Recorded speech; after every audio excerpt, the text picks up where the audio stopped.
আগামী ৫ বছরে জনগণ বুঝতে পারবে আমরা কি ধাপ নিচ্ছি, কিভাবে এগোচ্ছি। এই মুহূর্তে দাঁড়িয়ে যদি আপনাকে মনে হয় যে শুভেন্দু অধিকারীকে আপনি ১০ এ কত দেবেন? না,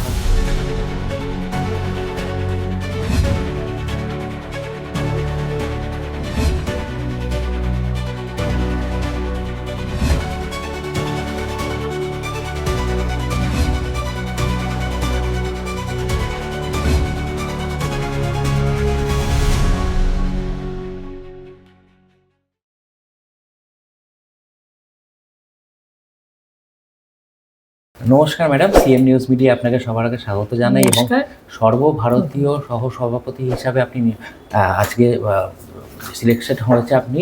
তো আপনাকে আগেই অভিনন্দন জানাবো এবং জিজ্ঞেস করব যে অন্নপূর্ণা ভাণ্ডার আজকে রাজ্যের প্রায় ২ কোটি মহিলা তাদের অ্যাকাউন্টে অন্নপূর্ণা ভাণ্ডারের টাকা পেলেন রাজ্য সরকারের উদ্যোগে। কি বলবেন এই বিষয়টা নিয়ে? না, আমরা তো প্রথম থেকেই বলছি যে কথা আমরা আহ, কথা দিয়েছি সেগুলো আমরা পালন করব। তার মধ্যে অন্নপূর্ণা ভাণ্ডারও একটি। এখন যে কোনো প্রকল্প যখন একটা পরিবর্তন হয় অন্য নামে বা তার প্রকল্পের সিস্টেমটা তো বদলাতে একটু সময় লাগে। অনেক সময় মানুষ একটু অধৈর্য হয়ে পড়ে, কিন্তু ধৈর্য ধরলে এই সরকার, পরিবর্তনের সরকার কিন্তু সমস্ত কথা দেয়া যেগুলো হয়েছে সেগুলো পালন করবে। একদমই তাই। আমরা যে জিনিসটা দেখে এসেছি বিগত সরকার ১৫ বছরে যে অরাজনৈতিক কাজগুলো করেছে সেগুলো পরিবর্তন করতে বেশ কিছু সময় লাগবে। কিন্তু রাজ্যের মহিলারা অধৈর্য হয়ে পড়েছেন। তারা বলছেন যে আমরা পাচ্ছিলাম যখন বন্ধ হলো কেন? না, দেখো, মানুষের তো টাকার প্রয়োজন আছে। তারা যে একেবারে মানে হতাশা থেকে কথাটা অনেক সময় তো এসে যায়। কিন্তু আমার মনে হয় আমাদের যে সরকার হয়েছে শুভেন্দু অধিকারী মহাশয়ের নেতৃত্বে যা বলেছে সব করে দেখাবে। কিন্তু হয়তো টাইম লাইনটার এদিক ওদিক হতে পারে। কাজেই সকলে নিশ্চিন্ত থাকুন, একটু ধৈর্য ধরুন। হ্যাঁ, তিনি এটা বলেইছেন যে ১ বছর সময় দিন, ১ বছর পরে আমি হ্যাঁ, একটু সামনে তো আসবো। সময় দিতেই হবে হ্যাঁ, ওনাকে। তখন আমাকে আপনারা ১০ এর মধ্যে নাম্বার একটা দেবেন। রিপোর্ট কার্ড দেবে, একদম। তখন আমি বোঝা যদি যাবে। জিজ্ঞেস করি যে এই ১০০ দিন বিজেপি যে পূর্ণ করলো, এই মুহূর্তে দাঁড়িয়ে যদি আপনাকে মনে হয় যে শুভেন্দু অধিকারীকে আপনি ১০ এ কত দেবেন? না, তাহলে এটা তো দল দেবে, আমি দেব না। যা আচ্ছা। দল দেবে তাই হবে। ম্যাডাম, আজকে অন্নপূর্ণা যোজনার নতুন পোর্টাল চালু করারও কথা উনি বললেন, কারণ হতেই পারে যে বৈধ কেউ হয়তো বাদ অবশ্যই, পড়ে। অবশ্যই। হ্যাঁ, হতে পারে। যেমন অবৈধ অনেকেই ছিলেন, বৈধ কেউ যাতে বাদ না পড়ে তার জন্য খুব সচেষ্ট হতে হবে, নিশ্চয়ই। এবং সেখানে আবেদন আবার করতে হবে না উনি বলিয়ে দিয়েছেন, কিন্তু পুরনো যে নাম্বার আছে সেটা দিয়ে। অ্যাকচুয়ালি একটু সিস্টেমটা ঠিক করলে পুরো ব্যাপারটাই ঠিক হয়ে যাবে। সিস্টেম তো ঠিক করা একটু সময় সাপেক্ষ। বুঝতে পেরেছি। উনি আজকের অনুষ্ঠানে সোজাসুজি বলেছেন যে তৃণমূল আমলে যারা আপনারা কাটমানি তোলাবাজি দেখে এসেছি সেগুলো কোনো রকমভাবেই বরদাস্ত করা হবে না এবং সর্বক্ষেত্রেই উনি জিরো টলারেন্স নীতি নিয়েছেন। এই বিষয়টাই কি বলবেন? অবশ্যই। ভারতীয় জনতা পার্টি কোনো রকম অনৈতিক কাজ রাজ্য স্তরে, বুথ স্তরে, জাতীয় স্তরে কোনো স্তরেই সমর্থন করে না। কাজেই এরকম কোনো যদি কেউ করে থাকে সে অন্তত ভারতীয় জনতা পার্টিতে থাকার যোগ্য নয়। বুঝতে পেরেছি। আপনি নিজে একজন ডাক্তার, একজন ক্যান্সার স্পেশালিস্ট, আপনি ডক্টর সেল আগে দেখতেন, সেখান থেকে সর্বভারতীয় সহসভাপতি। কতখানি কঠিন হতে চলেছে সামনের পদযাত্রা? আমি ডক্টর সেল দেখতাম, আমি মহিলা মোর্চাও দেখেছি একসময়, আমি রাজ্যেরও সহসভানেত্রী ছিলাম। আর আজকে আরও একটা ব্যাপ্তির জায়গা যেটা হচ্ছে জাতীয় স্তরে সহসভানেত্রী। তো যেমনভাবে আমি আগেও দল যে নির্দেশ দিয়েছে সেটা যথাসম্ভব ঠিকমতো পালন করার চেষ্টা করেছি, ভবিষ্যতেও আমি সেভাবেই কাজ করব। নিতিন নবীনজির নেতৃত্বে সর্বভারতীয় যে দল কমিটি গঠন হলো, সেখানে আমরা দেখলাম যে পশ্চিমবঙ্গ থেকে দুজন, আপনি এবং মনোজ স্যার, হ্যাঁ, দুজন মনোজ। জায়গা পেলেন। তো পশ্চিমবঙ্গবাসীর কাছে কত বড় পাওনা বলে মনে করছেন? আসলে পশ্চিমবঙ্গে এবার মানুষই তো পরিবর্তন এনেছেন। বিজেপি তো নিজে নিজে জিততে পারে না। কাজে মানুষের পরিবর্তনে যে আশা আকাঙ্ক্ষা হয়েছে, আশা করি সর্বভারতীয় ক্ষেত্রে আমরা সেটা পূরণ করার চেষ্টা করব। ম্যাডাম, আপনি একজন নিজে ডাক্তার, সিপিএমের তরফ থেকে বলা হচ্ছে যে রাজ্যের শিক্ষা আর স্বাস্থ্যের ক্ষেত্রে বিজেপি কথা বলতে রাজি নয়, অন্য দলের তরফ থেকে বলা হচ্ছে। কিন্তু আমরা দেখেছি শিক্ষার ক্ষেত্রে এই অগ্রগতি। ইতিমধ্যেই বাংলাকে কম্পালসারি ভাষা হিসাবে মুখ্যমন্ত্রী ঘোষণা করেছেন, এবং যে কোনো জায়গায় যে কোনো ঘটনা ছোট থেকে বড় আমরা দেখেছি স্বাস্থ্যমন্ত্রীর সাথে সাথে সেখানে গিয়ে চেষ্টা পৌঁছেছেন। করছেন। এরপরে এই বক্তব্যের কোনো মন্তব্য?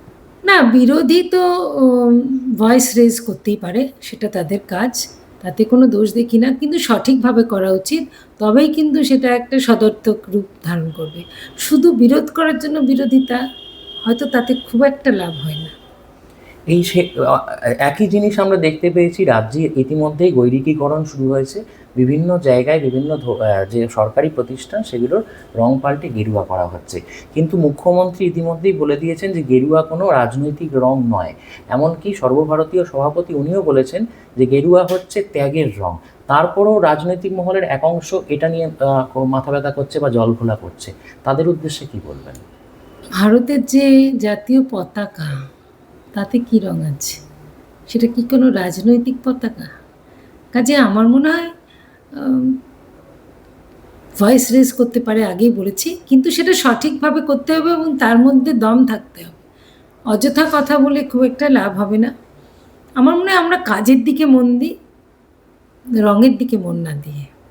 কাজ যদি ঠিক হয় তবে সব কাজই আমরা ঠিক করে করতে পারবো এবং দুর্নীতি দমন করে নৈতিকভাবে এগিয়ে যেতে পারবো। বুঝতে পেরেছি। ম্যাডাম, আমরা কিছুদিন আগে দেখলাম হর ঘর তিরঙ্গার কর্মসূচি নেওয়া হলো, এবং একটি গাছ মায়ের জন্য এই কর্মসূচি আজকে নেওয়া হয়েছে।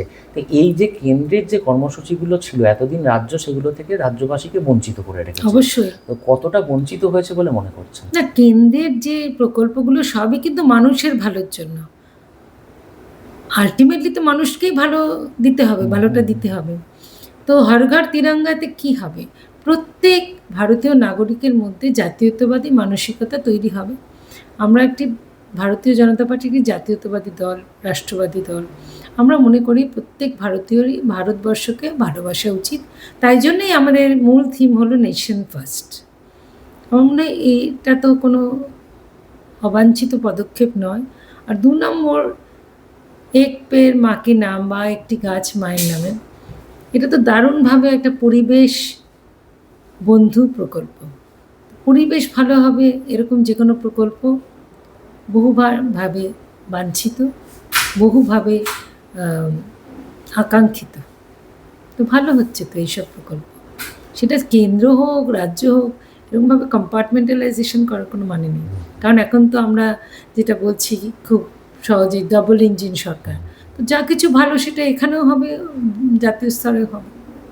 কিন্তু এখনো অবধি এতদিন এতগুলো বছর যখন অন্য দল ছিল তখন এই জিনিসটা তো আমরা দেখতে পাইনি। হয়তো অন্য দল মনে করে না যে পরিবেশ দূষণ বন্ধ করা উচিত আর পরিবেশকে ভালো করা উচিত। সেটা তাদের অদ্ভুত মানসিকতা।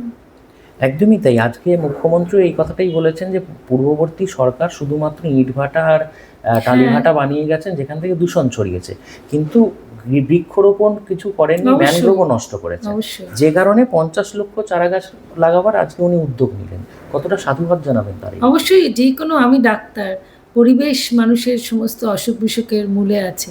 কাজে যা কিছু পরিবেশকে উন্নত করে, যা কিছু পরিবেশ ফ্রেন্ডলি যাকে আমরা বলি, সে তো বহুভাবে আকাঙ্ক্ষিত। বুঝতে পারি। ম্যাডাম, মহালয়ার দিন থেকে 112 যে ন্যাশনাল এমার্জেন্সি নাম্বার নারী সুরক্ষার ক্ষেত্রে উনি আজকে জানালেন যে এই নাম্বার চালু হবে। 2 থেকে 3 মিনিটের মধ্যে পুলিশ গিয়ে যে কোনো সমস্যার মুখে যদি নারীরা পড়ে সেখানে রেসপন্স করবে। কতটা প্রয়োজন ছিল ঠিক এই জিনিসটা? দারুণভাবে প্রয়োজন। এবার যখন এটা করতে আরম্ভ করব তখনই বুঝতে পারবো আমরা যে এটা আমরা সঠিকভাবে পরিচালিত করতে পারছি কিনা। এবং আমার মনে হয় যখন আমাদের মাননীয় মুখ্যমন্ত্রী বলেছেন তখন এটা উনি কার্যকরী করেই ছাড়বেন। আজকে এমনকি নতুন জব কার্ড মুখ্যমন্ত্রী ঘোষণা করলেন যে নতুন করে জব কার্ড করুন, 100 দিনের জায়গায় 125 দিন করে কাজ দেব। আমরা বিগত সরকারের ক্ষেত্রে দেখেছি যে সর্বক্ষেত্রে তারা একটা আমরা তো জব কার্ড কেলেঙ্কারিটা সবাই দেখেছি, একদম বুঝেও গেছি। তাহলে কতটা প্রয়োজন ছিল এই মুহূর্তে দাঁড়িয়ে রাজ্যবাসীকে যাদের এই জব কার্ড অ্যাপ্লিকেবল তাদের ক্ষেত্রে কি? ভীষণভাবে প্রয়োজন। এই একটা আমরা দেখলাম আপাদমস্তক দুর্নীতিপরায়ণ সরকার কোনো সুযোগই দেয়নি মানুষকে। জব কার্ডও বিক্রি হয়েছে, সমস্ত রকম দুর্নীতি হয়েছে। কিন্তু আমার মনে হয় মাননীয় মুখ্যমন্ত্রী যে উদ্যোগ নিচ্ছেন আমি অত্যন্তভাবে সাধুবাদ জানাচ্ছি এবং রাজ্যবাসী তাকে সাধুবাদ জানিয়েছি। একটা প্রশ্ন করবো ম্যাম লাস্টে, যে অভিষেক বন্দ্যোপাধ্যায় আপনি ডাক্তার হিসাবে আমি প্রশ্নটা করছি যে অভিষেক বন্দ্যোপাধ্যায় শ্রীবাশ্রয়ের ঘটনা আমরা সবাই দেখেছি। সেখানে যারা ডাক্তাররা যাদেরকে নিয়ে যাওয়া হতো তাদের কারো রেজিস্ট্রেশন নাম্বার বা তাদের কোনো রকম ভালো করে নাম প্রেসক্রিপশানে উল্লেখ হতো না। এইটা কত বড় অপরাধ বলে আপনি মনে করছেন? আমার মনে হয় এর জন্য ওয়েস্ট বেঙ্গল মেডিকেল কাউন্সিল আছে।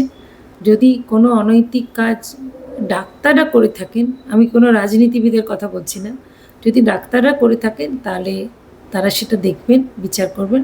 এছাড়া রাজনৈতিক ব্যক্তিত্বরা কী দুর্নীতির কাজ করছে সেজন্য অন্য বিভাগ আছে। এত বছর পর বিজেপি সরকার রাজ্যে আসলো, তাহলে কি আপনি একজন ডাক্তার হিসেবে মনে করছেন যে ক্যান্সার মুক্ত হলো বাংলা? ক্যান্সার কন্ট্রোল করা যায়, মুক্ত করা যায়, কিওর করা যায়। আগামী 5 বছরে জনগণ বুঝতে পারবে আমরা কী কী ধাপ নিচ্ছি, কীভাবে এগোচ্ছি। জনগণের উপর এটা ছেড়ে দিই, তারা বিচার করবে। আপনাকে সহসভাপতি হিসাবে আবার ধন্যবাদ জানাই। অসংখ্য ধন্যবাদ ম্যাডাম। নমস্কার সকলকে, ভালো থাকবেন। Thank you madam.